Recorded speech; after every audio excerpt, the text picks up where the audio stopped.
Hey everyone, my name is Dr. Terrell Sales. I'm an assistant professor of teacher education at Pepperdine University, and today we're going to have a conversation about implicit bias. Okay? Now, we have a couple of learning outcomes. The first learning outcome that we have is to deepen our knowledge and understanding of what implicit bias is. The second learning outcome that we have is to acknowledge our biases and build capacity towards cultural proficiency. The third learning outcome is increased awareness of biases, evidenced in evaluators' PA scoring. And finally, commitment to mitigating biases in PA scoring. Now, along with these learning outcomes, I also ask for a commitment to engage. And how we're going to engage in this activity, this conversation, this dialogue, is through reflection and dialogue. These are essential processes for individuals and organizations who are engaged in a journey towards cultural proficiency. See, reflection is the discussion we have with ourselves to understand our values and behaviors, and dialogue is the discussion we have with others to understand their values and their behaviors. So reflection and dialogue are fundamental to engaging in critical conversations surrounding issues of race, culture, oppression, discrimination, disempowerment, and also bias. So how will we reflect in dialogue? So as we engage in this reflection and dialogue, I'm asking that we're committed to looking outward as well as inward. This helps in our attempt to build cultural competency as well as unearth our own biases. The end product should produce greater empathy for the other, as well as greater understanding of ourselves and why certain views and biases are held.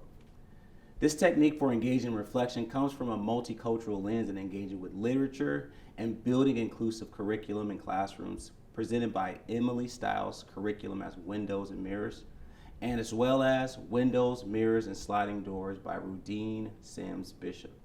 This positions critical engagement as a multicultural literacy technique for students to reflect on literature. However, we're still taking that same understanding of reflection and dialogue as a window opportunity or as a mirror opportunity.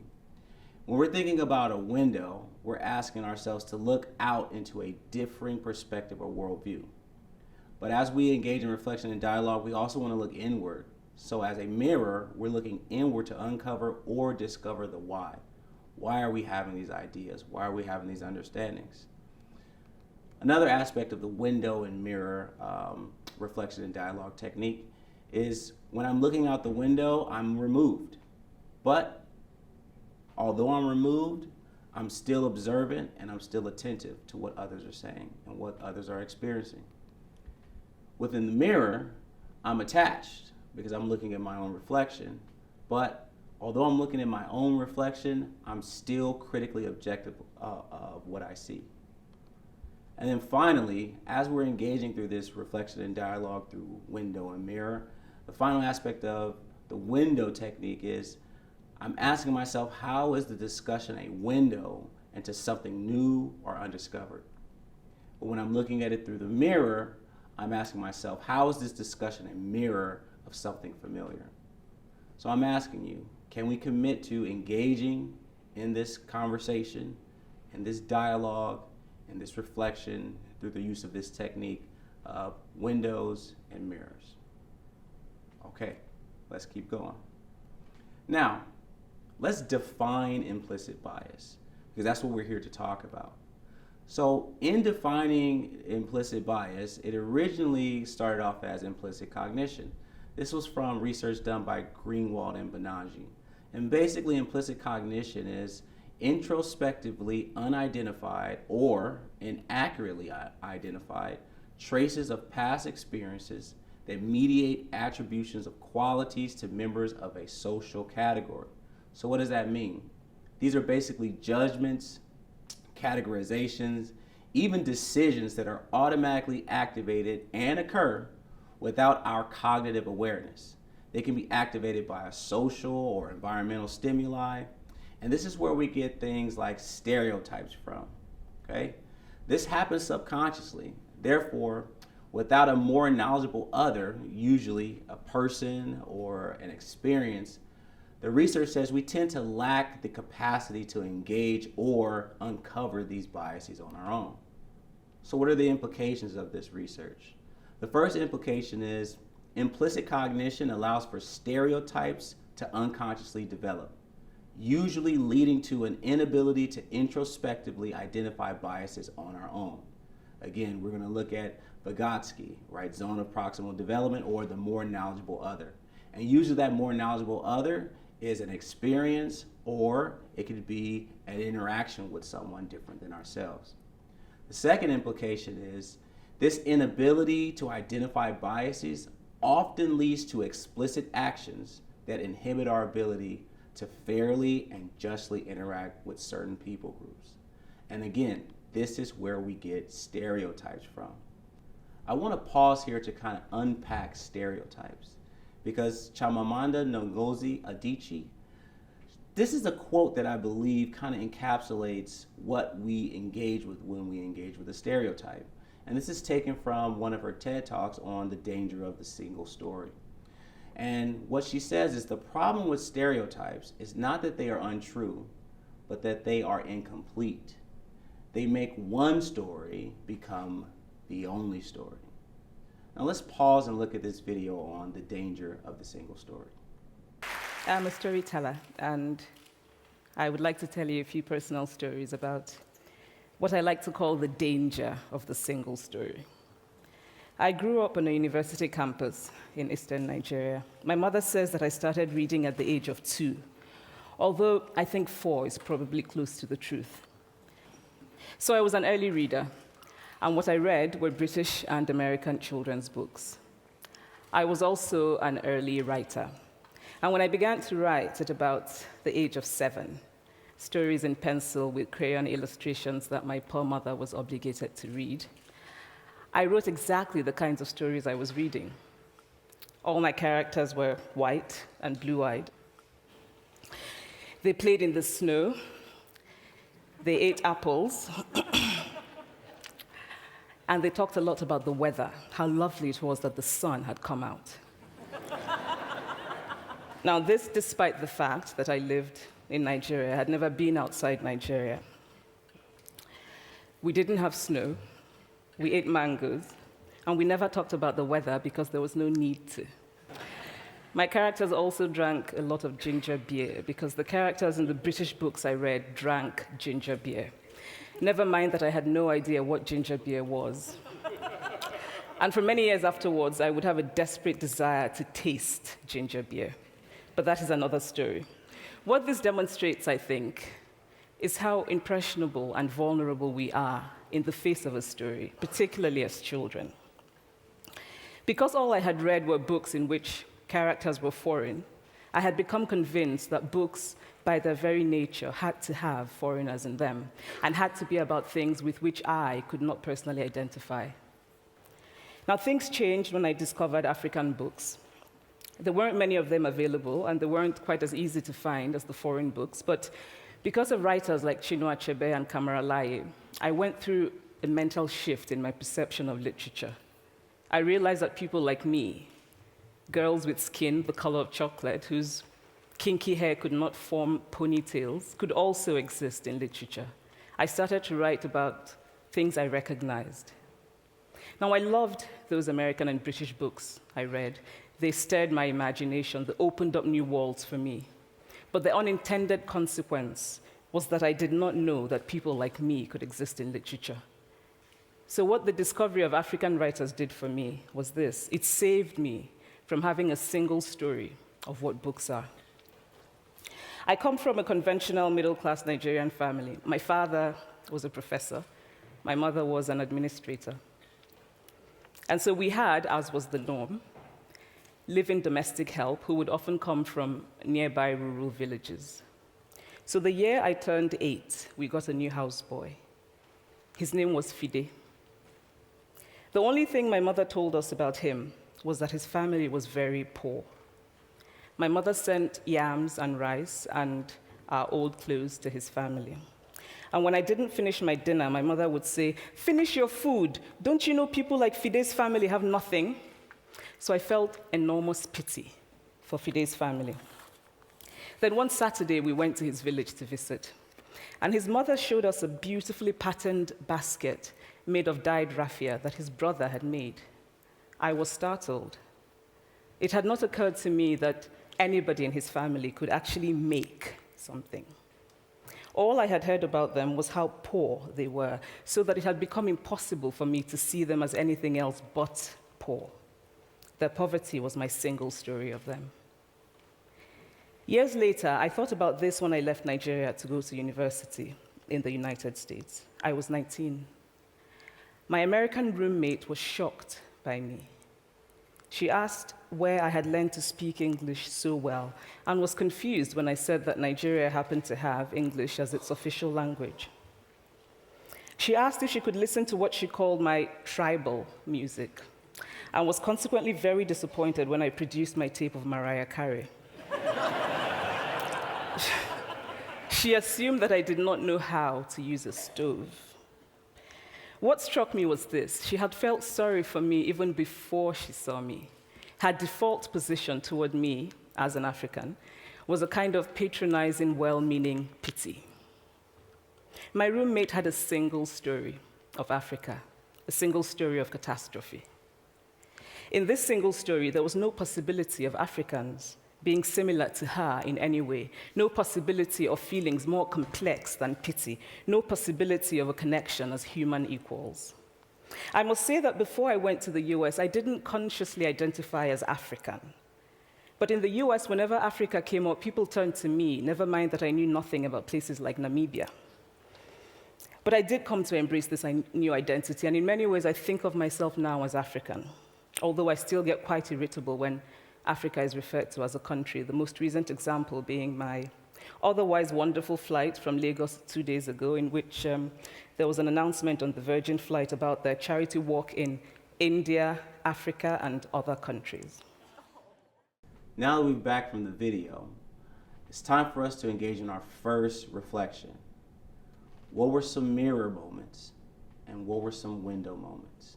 Remember, as we engage in reflection and dialogue, we're committing to looking outward as well as inward. This helps in our attempt to build cultural competency as well as unearth our own biases. So let's pause to reflect.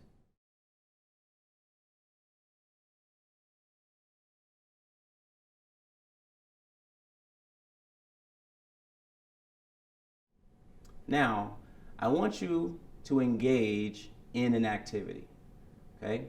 This activity is based on stereotypes that have been either unfairly or unjustly applied to you. So this activity is called I am not. Now I'm going to give you an example. I am a black man. I am also heterosexual. I am not violent, and I am not homophobic. So you name stereotypes that are usually associated to you, whether unjustly or unfairly, but you claim what you are. I am a black man, and I'm proud of it. I'm also heterosexual, but that does not make me violent, and that does not make me homophobic. So I want you to take a couple of minutes to write down who you are. What are you? I am. But what are you not, as a consequence of the danger of the single story?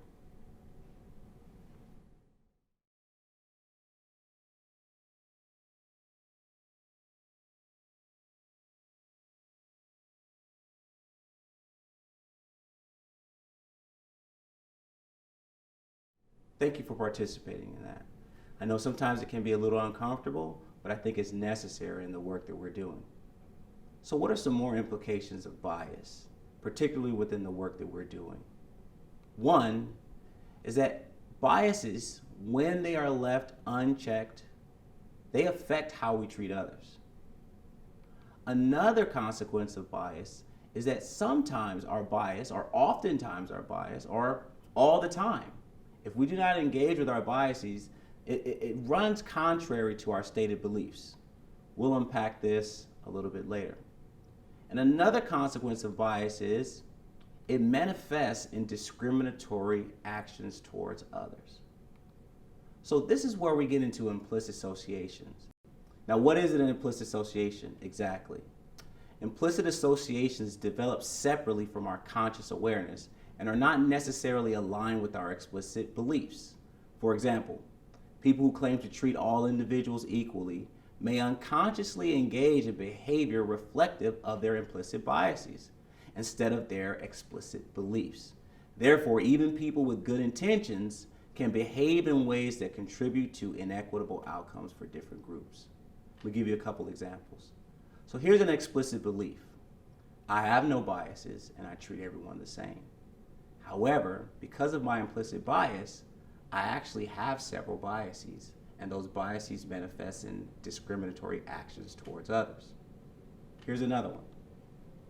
All students can succeed academically. That is my explicit belief. However, my implicit bias has a contrary action, which is sometimes I really believe that these students just don't have what it takes to succeed. You see the explicit belief, and then you see the implicit bias, and how oftentimes the implicit bias manifests a contrary behavior to the explicit belief. I'll give you a final one. I value racial equality and diversity. However, because I have not dealt with my implicit bias, I actually exhibit inherent racial attitudes, beliefs, and even racial biases towards others. So you see how your stated explicit belief can run contrary to your implicit bias, which ultimately manifests in actions that contradict the explicit belief. There are many implicit biases. We talked about unconscious bias. There's affinity bias. Affinity bias is the tendency to favor people who share similar interests, backgrounds, and experiences with us. And because of affinity bias, we tend to feel more comfortable around people who are like us. We also tend to unconsciously reject those who act or look different than us. There's also confirmation bias. What is that? Confirmation bias is the tendency to process information by looking for or interpreting information that is consistent with my own existing beliefs. This usually results in a person ignoring information that is inconsistent with their beliefs. There's also gender bias, there's ability bias, there's age bias, and there's racial bias. Now let's pause and watch a video that kind of digs deep into what we're talking about as far as our stated explicit beliefs running contrary to our implicit biases, and what's the danger in not dealing with those. Let's, if we can, try to define what exactly is that covert, that subconscious bias. What exactly does that mean? So I struggle sometimes with the language that we use, because the unconscious is a thing. It is a concept in psychology, and bias is a real thing. But we mix the two together, and it's a very unclear picture. I've talked before about the fact, and you've heard here with Jamelia and others, the things that people have done. And the moment it lives in the real world and not in our head, it stops being unconscious. So if someone walks towards me and because whatever, they cross the street, the act of crossing the street is quite a conscious act. The fact that it's derived from a nebulous, difficult to define feeling that's inside them of discomfort is one thing, but it doesn't make the act of crossing the street, the act of not hiring a person, the act of whatever it is, questioning whether you should be in the neighborhood or whatever, it doesn't make that an unconscious act. So these are subtle behaviors, but if you are on the receiving end of that, it's not particularly subtle. When people cross the street, when they see you coming, it's pretty obvious. And after a while, that trend has a real impact. So with that, there was a kind of a difficulty in defining that. So if it's so difficult to define, how on earth do you even tackle it? It's not too difficult. For most people watching this, you will have had a wince moment, a moment that you can think back on right now, where you had an uncomfortable interaction with someone who's different than you. It might be somebody who's perhaps a wheelchair user. It might be an LGBT person. It might be a Black person. But you'll have a wince moment where the differences between you suddenly crystallized in you, and you had a sense of urgency, a sense of panic, a sense of I don't know what to say or do. And you may have even at that point misstepped.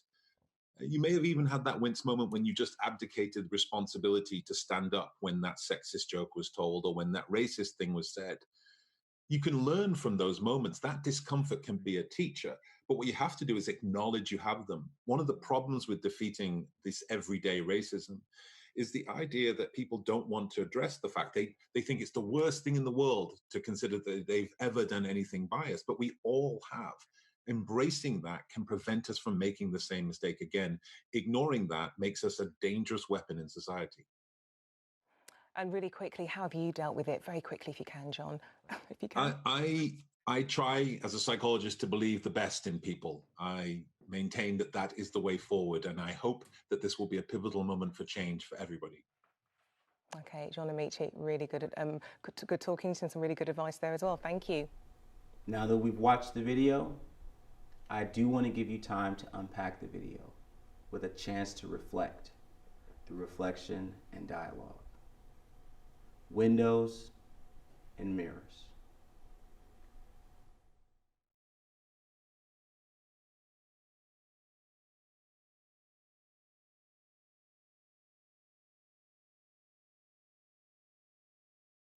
Okay, now let's recap our learning outcomes.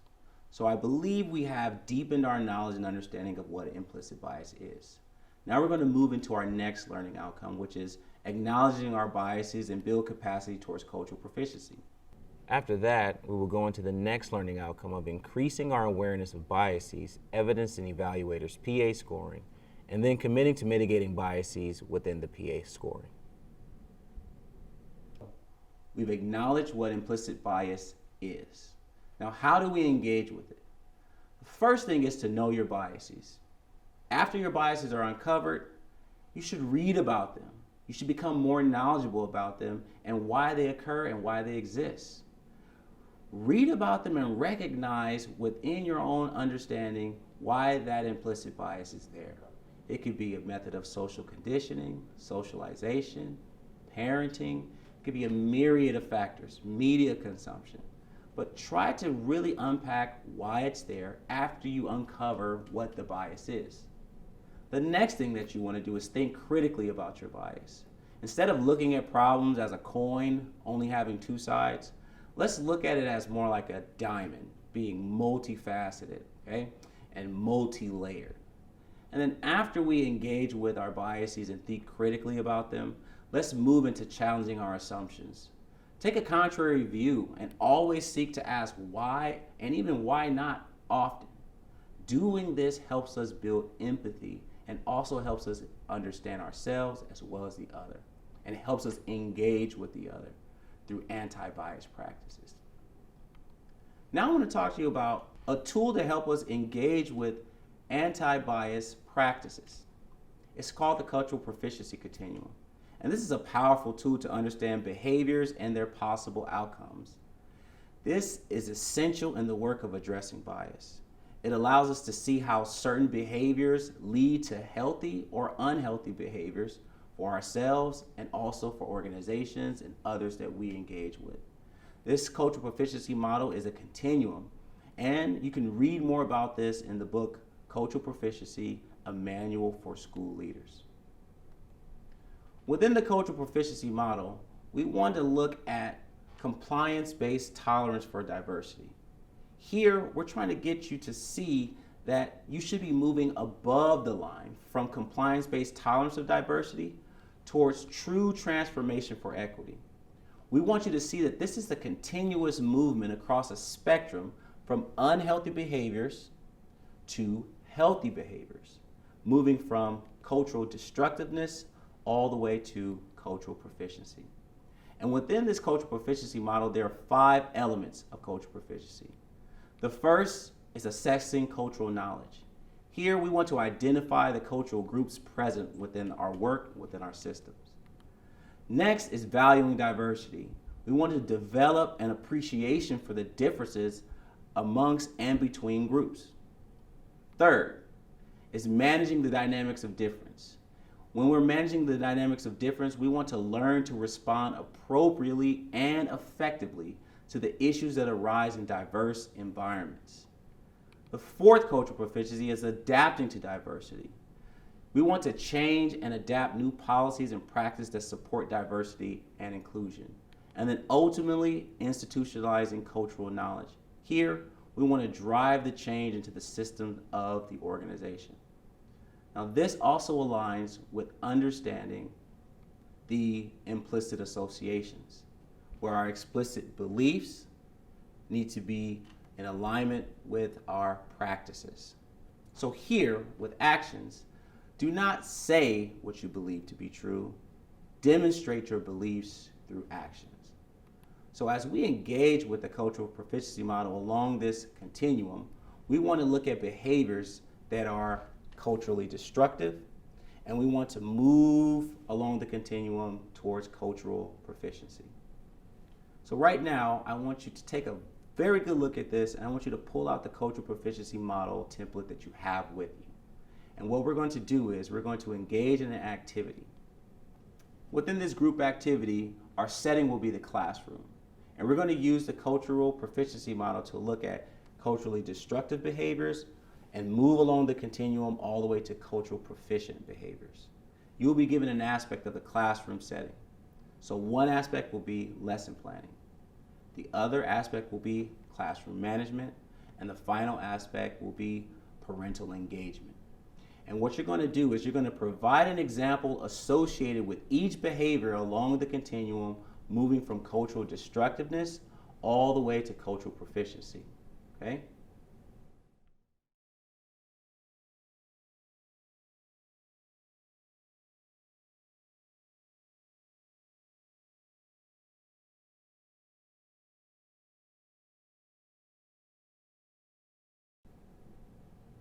Thank you for engaging in that. Might have been tough, but the whole purpose and the process of that is to kind of unearth some biases that we might have.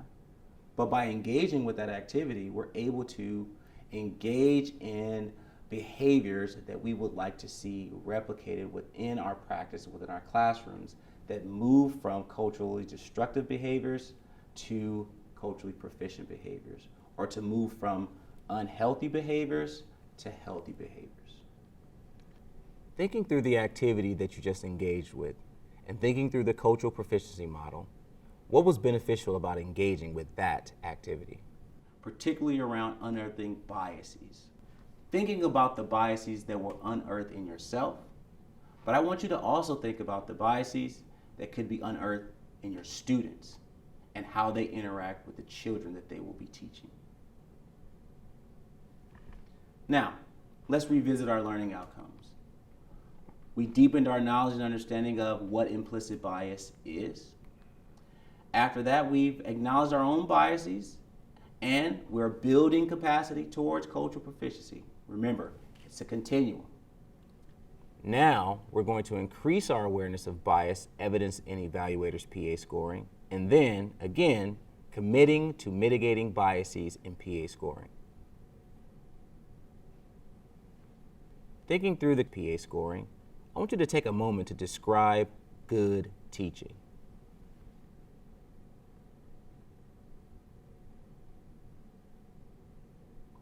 Now hold on to that thought. What is bias in assessments?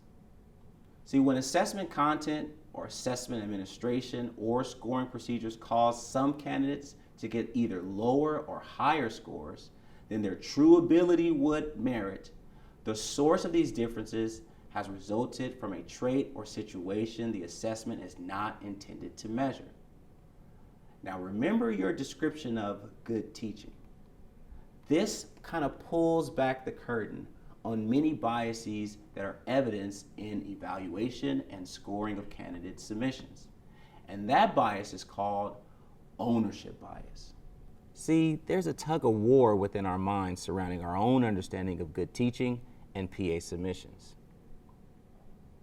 So what I want you to do is think about how you described good teaching. And I want you to own that that is a bias. And by owning that that is a bias, we can now commit to mitigating that bias. How?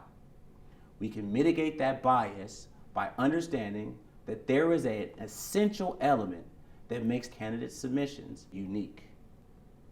And that essential element It's not just students submitting written work, but they also submit video. And by submitting that video, and by not acknowledging our unconscious bias towards our ownership bias of what good teaching should look like, bias prevention and video assessment can be had. But what we have to understand is that bias is present in scoring as a threat to validity. How is it a threat to validity? It's a threat to validity when we engage in construct irrelevant variance. Now, what is construct irrelevant variance? It's when we take our biases into the evaluation and scoring of candidate submissions, and we evaluate the candidate based on our bias, based on a construct that is not evidenced within the rubric. So, a goal of bias prevention and scoring is minimizing sources of construct irrelevance by including bias reduction exercises in the assessor training. That's what you're taking part in right now. See, bias reduction training is also one aspect of bringing subconscious influences to the surface, and by doing so, minimizing their effects on scoring. So understanding our own biases, the ownership bias, what we believe to be good teaching, and having a clear understanding of that will help us mitigate bias.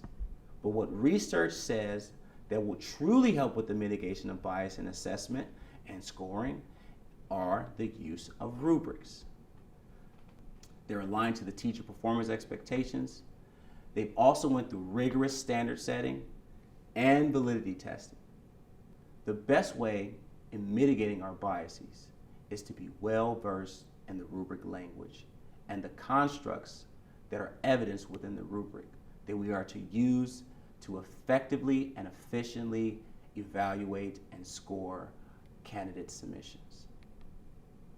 You see, practice makes perfect. Federal agents don't learn to spot counterfeit money by studying counterfeits. They study genuine bills until they master the look of the real thing. Then, when they see counterfeit money, they can recognize it immediately. It's the same with studying our rubrics. It is incumbent upon us, as evaluators scoring the submissions of candidates, to be as well versed within the rubrics and understanding the constructs that move from a level 1 all the way to a level 5. In doing so, we help mitigate our own biases and construct variance by understanding the constructs of the rubrics, not our biases on what good teaching is. Let's take a closer look.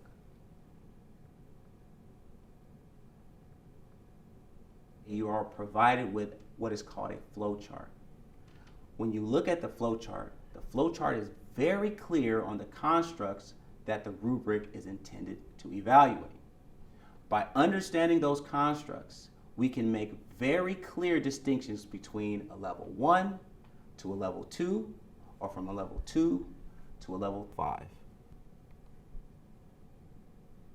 So let's recap our learning outcomes. We deepened our knowledge on implicit bias. We acknowledged our own biases and our work towards building capacity towards cultural proficiency. We've increased our awareness of biases evidenced in evaluators' PA scoring. And then finally, we're coming to make a commitment to mitigating those biases in PA scoring. How are we going to do that? We're going to reduce bias in scoring by knowing our biases, by thinking critically on those biases and why they exist, and then also by challenging our assumptions. But it doesn't stop there. We have to continue within this cycle. So what are some steps to take in order for us to continue in this cycle? First is to be aware of stereotypes, personal experiences, preferences, and ownership biases that may lead you to potential scoring bias. The next step is to carefully monitor submissions for evidence that may trigger your biases. And finally, I'm only going to use the criteria, constructs, and descriptors in the analytic rubrics and record of evidence to score candidate submissions. I'm going to be well versed in the rubrics, and I'm going to only use the rubrics to evaluate candidate submissions. Thank you so much for your time and willingness to engage in this very important topic.